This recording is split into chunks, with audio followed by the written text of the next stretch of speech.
செல்வ செழிப்பு யோகம் பெறப்போகும் கும்பராசி அன்பர்களே. பொதுவாக கும்பராசிக்கு இந்த குரு பயிற்சி கொடுக்க போகிற மகத்தான பலன்கள் என்னென்ன?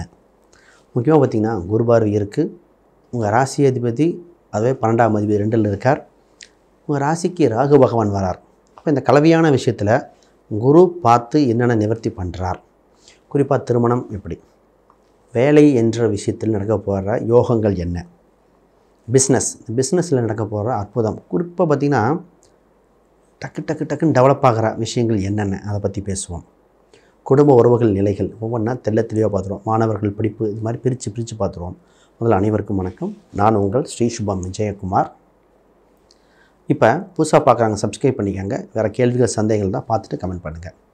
முதல்ல உங்கள் ராசிக்கு குரு பார்வை இருக்குது. ரொம்ப நாளாக ஏற்பட்ட தடைகளுக்கு விடையான ஒரு பதிலை பார்ப்போம். முதல்ல திருமணம் சம்பந்தப்பட்ட பேசிடுவோம்.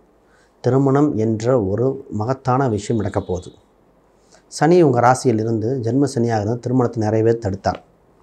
ஸ்லோடவுன், நீங்கள் இருக்குன்னா அவங்க இல்லைன்னு சொன்னது, அவங்க இருக்குன்னு சொன்னால் உங்களுக்கு ஜாதகம் செட் ஆகாமல் இருக்கிறது, தடங்கள் ஏற்பட்டுகிட்டே இருந்தது. முன்னாடி இன்னும் பேசித்தர ஆள் இல்லைங்க அப்படிங்கிற அளவுக்கு இருந்து அதோட விடைகள் மாறப்போகுது. பொதுவாக இந்த நேரத்தில் திருமணம் சம்மந்தப்பட்டு இருந்தாலும் ராகுக்கு எது பரிகாரம் செஞ்சுட்டு செய்வது சிறப்பு. ஏன்னா ராசியில் ராகு 7ல் கேது இருப்பதால் ஜாதக ரீதியாக ராகு கேது இல்லைனா கூட கோச்சார ரீதியாக இருப்பால் ராகுக்கு எது பரிகாரம் செய்து விட்டு பண்ணுங்கள். ஃபஸ்ட் இப்போ திருமணம் பார்த்திங்கன்னா என்ன நடக்க போகுதுன்னா, திருமணம் என்ற ஒரு விஷயத்தில் உங்களுக்கு ஒரு சில விருப்பங்கள் இருக்கும். இந்த விருப்பப்படியே நிறைவேறும். சார் நான் ஒரு இந்த தொழிலில் இருந்துக்கிறவங்க, இந்த ஊரில் இருக்க இந்த மாதிரி எண்ணங்கள் இருக்கும், அதன்படியே நிறைவேற அம்சம் உண்டு. அப்போ உங்களுக்கு மனதுக்கு பிடித்த வரன் வந்து சேரும். இதில் உறவு இல்லையா, அசல் இல்லையா, தொலைதூரமாக கொடுக்கணுமா அப்படிங்கிறது மற்ற அம்சங்கள் பார்க்கணும். ஜாதகம், லக்ன ரீதியாக 7ஆம் அதிபதி, ஆண்னா செவ்வாய், பெண்ணா சுக்கிரன் தன்மை, இதெல்லாம் பார்த்து சொல்லணும். எந்த திசையிலிருந்து வருவாங்க, உடன் பிறந்தவங்க எத்தனை பேர் இருப்பாங்க, இதெல்லாம் அந்த பேராமீட்டரில் பார்க்குறது. அப்போ திருமணம் மட்டும் பொதுவாக முடிகிற மாதிரி இருக்குது. குறிப்பாக திருமணம் பொருத்தம் பார்க்கும்போது ஒன்று கவனிச்சிக்கோங்க. நட்சத்திர பொருத்தம் மட்டும் பார்த்தா பத்தாது. கட்ட பொருத்தங்கள், தசாபத்தி ரீதியான பொருத்தங்கள், ராகுகேது, குழந்தை பிறப்பு என்ன, 7ஆம் அதிபதி வலு என்ன, ஏதோ தோஷங்கள் தான் பரிகாரம் என்ன கேட்டுட்டு பண்ணுங்கள். ரைட். இப்போ வேலை, 6ஆம் அதிபதி உங்கள் ராசியிலே இருக்கார், கூட குரு பார்க்கறார். பொதுவாகவே வேலைக்கு செல்லாத கும்பம் இல்லை. எத்தனை தொழில் பண்ணாலும் முதல்ல வேலைக்கு போயிட்டு அப்புறம்தான் இவங்க என்ன பண்ணுவாங்கன்னா சொந்த தொழில் கூட பண்ணுவாங்க. அதேமாரி கடன் ஏற்படாத கும்பம் இல்லை. கடன் ஏற்பட்டு பின்னாடி கோடி லெவலில் கூட சம்பாதிப்பாங்க. இந்த 2 யோகம் இந்த கும்பராசிக்கு உண்டுங்க. பொதுவாக கும்பத்துக்கு எந்த ஒரு பிரச்சனைனா ஃபஸ்ட்டு தெரிஞ்சுக்க வேண்டிய ஒரு விஷயம், பிரச்சனையாக நல்லா சாப்பிட்டுட்டு ரிலாக்ஸாக படுத்தாலே இந்த ராசி ஜெயிச்சிடும். நான் கும்பகரனுக்கு பார்த்திங்களா, சாப்பாட்டு தூக்கம் 2 கேட்டால் தான் அவர் வாழ்க்கையை இழந்தார். அப்போ இந்த ராசியோட தன்மை அப்படிதாங்க. பொதுவாகவே உறக்கம், தூக்கம், அப்போ உணவு, இது 2யும் காம்ப்ரமைஸ் பண்ணாது. அந்த விஷயத்தில் பொதுவாக இந்த ராசியோட தத்துவமே அப்படி தான் இருக்குது. இவங்களை பார்த்திங்கன்னா கொஞ்சம் கோபக்காரங்க, அதிகமாக பேசுகிறாங்கன்னு நினைப்பாங்க. ஆனால் இவங்க கான்ஃபிடண்ட்டாக பேசுவாங்க, உண்மையாக பேசுவாங்க. நட்பு வட்டாரத்தில் நிறைய கொடுக்கல் வாங்கல்கள் இருந்தாலும் சரியாக ஒரு சிலர் அவாய்ட் பண்ணிட்டு போவாங்க. வேண்டாம், இப்போ கொடுக்கல் வாங்க பிரச்சனை வேண்டாம் அப்படின்னு விட்டு கொடுத்து போகக்கூடிய தன்மையும் உள்ள ராசி இது. ரைட். இப்போ உங்களுக்கு உங்கள் ராசிக்கு 2ஆம் இடத்துல சனி பகவான் இருக்கிறனால, இப்போ 2ஆம் இடத்துல சனி பகவான் வந்தாலே ஃபஸ்ட்டு விஷயம் என்ன நடக்குன்னா, வாக்குப்பளிதம் அதிகரிச்சிடும். நீங்கள் சொல்கிற சொல் மற்றவங்களுக்கு புரிகிற மாதிரி இருக்கும், பெரிய விஷயங்கள் வந்துடும். இந்த நேரத்தில் இன்னும் நல்ல வார்த்தையாக சொல்ல ஆரம்பிங்க. 2ல் சனி இருந்தால் கோடீஸ்வர யோகமாக சாயப்போகுது. வெளிநாட்டு சம்மந்தப்பட்ட பண வருவாய்கள் அதிகரிக்கும் சூழ்நிலை உண்டு. அப்போ மற்றவங்களோட இழப்பு உங்களுக்கு லாபம். அப்போ யாரோ ஒருத்தங்க ஏதோ ஒரு விஷயத்தை விட்டு கொடுக்க போகிறாங்க, அவங்களுக்கு வேண்டான்னு ஒரு தொழிலை கொடுக்க போகிறாங்க, அதை எடுத்து நீங்கள் நடத்த வேண்டிய சூழ்நிலை வந்தாச்சு. ஆக மொத்தம் இது ஒரு சக்ஸஸ்ஃபுல் பிஸ்னஸாக இருக்க போகுது. இந்த நேரத்தில் கண் பல் சம்மந்தப்பட்ட கவனம், இன்னும் உடல் உபாதைகள் நிறைய இருக்குது, அதை பற்றி பேசுவோம். கண் சம்மந்தப்பட்டது மட்டும் பாருங்கள். ரைட்டு. அப்போ இந்த நேரத்தில் பிஸ்னஸ் எப்படி சார் இருக்கும்? உங்கள் ராசிக்கு 5ஆம் இடத்துல இருந்த குரு பகவான் 9ஆம் இடத்தை பார்க்குறார். 10க்குரிய செவ்வாய் அவரே 3. பொதுவாக இந்த நேரத்தில் பிஸ்னஸ் சம்மந்தப்பட்டது அதிக டெவலப்மெண்ட் பண்ணியிருப்பீங்க. பொதுவாக விளம்பரம் கொடுக்க உங்களுக்கு பிஸ்னஸுங்க. கும்பராசிக்கு மட்டும் எப்பவும் விளம்பரம் கொடுக்கணும், நோட்டீஸ் கொடுக்கறது, ஆன்லைனு, யூடியூப்பில் பேசுகிறது, இந்த மாதிரி இன்றைக்காவது யூடியூப்பு, இன்ஸ்டா இந்த மாதிரி. அப்போ விளம்பரம் கொடுப்பதன் மூலம் வளர்ச்சி அடையும். அடிக்கடி ட்ராவல் இருக்கும், சின்ன தூர பயணங்கள், ட்ராவல் பண்ணிட்டு வர மாதிரி இருக்கும். இதன் மூலம் ஆதாயம் உண்டு. பிஸ்னஸ் எக்ஸ்பேன்ஷனுக்கு உண்டான காலகட்டம் இருக்குது. நல்லா டெவலப் பண்ணுங்கள். இத்தனை நாளாக இன்வெஸ்ட்மெண்ட்டை லாபத்தில் இப்போ தான் எடுக்க போகிறீங்க. இன்வெஸ்ட்மெண்ட் பணத்தை இப்போ தான் பணமாக கன்வெர்ட் பண்ணக்கூடிய சூழ்நிலை உண்டு. இப்போ தொழிலை விருத்தி பண்ண வேண்டிய சூழ்நிலை வந்தாச்சு. இப்போ பார்த்தா சார், இப்போ மைண்டில் எப்படின்னா, சார் இடம் வீடு ஏதோ ஒன்று வாங்கணும்னு தோணிகிட்டே இருக்குது சார். சொத்து சோகம் நாங்களாக வாங்கணும், ஒரு வண்டி வாகனம் மாற்றணும், எலக்ட்ரிக் வாகனம் வாங்கலாமா, டீசல் வாகனம் வாங்கலாமா, இது மாதிரி வாகனம் இடம் வீடு சம்மந்தப்பட்ட உங்களுக்கு இருக்கும்.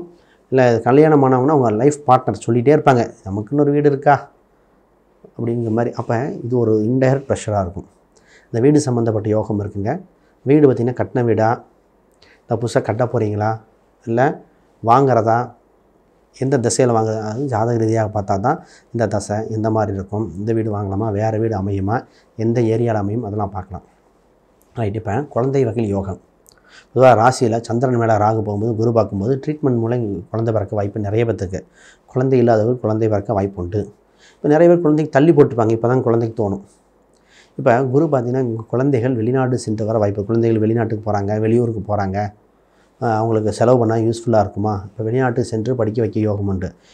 யூரோப்பு, ஆஸ்திரேலியா, யுஎஸ்ஏ இந்த மாதிரி நாடுகளுக்கு சென்று படிக்கிறதுக்கு ஒரு யோகம் வந்திருக்கு, பண்ணலாம். செலவு பண்ணி குழந்தைகளை படிக்க வைக்க போகிறீங்க, நல்ல யூஸ்ஃபுல்லாக இருக்கும். நகை வாங்கும் யோகம். இப்போ தான் கையில் ஒரு நகை வாங்கலாம், எங்களுக்கு நகை வேணும், நகையை மீட்கலாம், கையில் சேர்த்து வைக்கணுங்கிற அமைப்புகள் வருகிற கால சூழ்நிலை உண்டு. இப்போ பார்த்துக்கோங்க, புனித நீர் தீர்த்தங்கள், கோயில் குளத்துக்கு சென்று புனித நீர் தீர்த்தங்கள் வாங்கக்கூடிய அம்சம் இருக்குது. ஆமாம் சார், காசியில் தீர்த்தம் வந்தது, கங்கை தீர்த்தம் வந்தது அப்படிங்கிற மாதிரி வரும். இந்த புனித தீர்த்தங்கள் வருகிற கால சூழ்நிலை இருக்குது, இதை பார்த்துக்கோங்க. ரைட்டு. இன்னும் நிறைய விஷயம் பேசும். அதுக்கு முன்னாடி யாருக்காவது ஜாதகம் பார்த்து பிரசன்னம் வாஸ்து நியூமராலஜி பார்க்கணும், கீழே இருக்க எண்களுக்கு தொடர்பு கொள்ளுங்கள். திருமண பொருத்தம் சம்மந்தப்பட்டதும் பார்த்து தரப்படும். வேறு கேள்விகள் சந்தேகம் கமெண்ட் பண்ணுங்கள். ரைட். இப்போ ஒரு சில பரிகாரங்கள் இருக்குது ஹெல்த் வைஸ், அதனையும் பேசுவோம். முதல்ல ஹெல்த் சம்மந்தம், லங்ஸ் சம்மந்தப்பட்டு, த்ரோட் சம்மந்தப்பட்டது, கண் பல் சொன்னேன் இல்லையா, த்ரோட்டு இது சம்மந்தப்பட்டு கவனமாக இருக்க. லங்ஸ் சம்மந்தப்பட்ட விஷயத்தில் கவனமாக இருக்க வேண்டிய சூழ்நிலை. இவங்களுக்கு மூச்சு சம்மந்தப்பட்ட கொஞ்சம் மூச்சு பயிற்சி கூட பண்ணிக்கலாம். பொதுவாக சந்திரன் ராகு போனாலே மனசு இலகுவாக, மனசு ஒருநிலைப்பட்டாலே இந்த கும்பராசி ஜெயிச்சிடும். மனசு தான் பதட்டமாகும், ஒரே டென்ஷனாக இருக்குது, ஒரே நேரத்தில் நிறைய வேலையை கான்சென்ட்ரேட் பண்ணுவீங்க. மல்டி டாஸ்கிங் உங்களுக்கு ஒத்து வருமானு பார்த்துக்கோங்க. ஒரு வேலை செய்வீங்க, அது கூட 10 சிந்தனை வரும், அத்தனையும் செய்ய முடியுமா? மல்டி டாஸ்கிங்கிறது ஒத்து வருமா, செய்யக்கூடிய கால சூழ்நிலை இருக்கா அப்படின்னு பார்த்துட்டு செய்ய வேண்டும். இல்லைன்னா உங்களுக்கு தெரிஞ்சது மட்டும் பண்ணிட்டு போகணும். இப்போ தான் பூர்வீகம் சம்மந்தப்பட்ட சொத்துக்கள் சம்மந்தப்பட்டது வரும். விற்காத நிலங்கள் விற்க போகிறோம், நாளாக விற்க முடியலைங்க, விற்க தோணும். இவனா சொத்து வாங்குறது விற்கிறது மைண்டில் வந்துட்டு மைண்டில் வந்துட்டுருக்கும். சரி, கடன் அடைச்சிட்டிங்க, சொத்து சோகம் வாங்கணும், என்ன வந்தாச்சு. அடுத்து உடல்நிலை. உடல்நிலையில் உங்கள் பெற்றோர்கள், தாயின் உடலில் கவனம் தேவை. ஃபஸ்ட்டு தாய் தான். ஏன்னா 9ஆம் வீட்டுக்கு குருபார் வந்தாச்சு. இப்போ தாய் தான் உடல்நிலை, தாயின் உடல் உபாதைகள் வருகிற காலகட்டமாக இருக்குல்ல, அவங்களுக்கு ஹெல்த் வைஸ் ட்ரீட்மெண்ட் பார்க்க வேண்டியது உண்டு. இப்போ உங்கள் உடம்பில் சிறு இந்த நேரத்தில் தான் உடம்பு ஃபிட்னஸாக வைக்கிறது. ஜிம்முக்கு போகிறேன், யோகாவுக்கு போகிறேன், ரன்னிங் போகிறேன், வாக்கிங் போகிறேன், புதுசாக ஒரு இதெல்லாம் வாங்குறேன்னு திங்ஸை வாங்கி எக்ஸசைஸ் பண்ணிகிட்ருப்பீங்க. அது வாங்குவது சிறப்பு தான். இப்போ என்ன கோயில் உங்களுக்கு சென்று பரிகாரங்கள் செஞ்சால் நல்லாயிருக்கும். பொதுவாக நீங்கள் கெட்டியாக பிடிச்சிக்க வேண்டிய தெய்வம் பார்த்திங்கன்னா மாரியம்மன்.